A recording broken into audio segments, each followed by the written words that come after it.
आता माझ्याकडून हे काय झालं आहे तर ते पुढे तुम्हाला कळेलच. तर त्या अगोदर आज हिमांशूच्या स्कूलमध्ये पॅरेंट्स टीचर मीटिंग होती, त्यासाठीच आम्ही तिथे गेलेलो. मीटिंग वगैरे झाल्यानंतर हिमांशूचं म्हणणं होतं की मला थोडा वेळ खेळू द्या, मगच आपण घरी जाऊ. मग थोडा वेळ खेळून झाल्यानंतर मग आम्ही निघालो घरी. आणि घरी आल्यानंतर मी ठरवलं होतं की आज काहीही झालं तरी किचनची ना डीप क्लिनिंग पूर्ण करायची आहे, कारण बऱ्याच दिवसांपासून ती राहिली पण होती. किचन ट्रॉली पण पूर्ण डीप क्लिनिंग करायची होती, मला पूर्ण साफ करायची होती. फ्रीज पण पूर्ण रिकामा करून मला स्वच्छ करायचा होता. त्यामुळे मग एक साईडचं जे आहे ना, मला डब्बे वगैरे ते पण क्लीन करायचे होते, तर ते सुद्धा एक साईड माझी पूर्ण झालेली होती.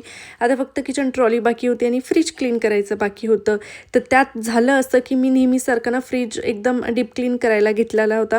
फ्रीजचे जे काचेच्या प्लेट्स असतात त्या मी जशा नेहमी साफ करते तशाच साफ करत होते. पण एक प्लेट हातात घेतली आणि फक्त घासणी त्याला लावली, असं थोडंसं हलकंसं स्पर्श केला आणि अचानक जोराचा आवाज झाला आणि ती काच अक्षरशः ब्लास्ट झाल्यासारखी फुटली.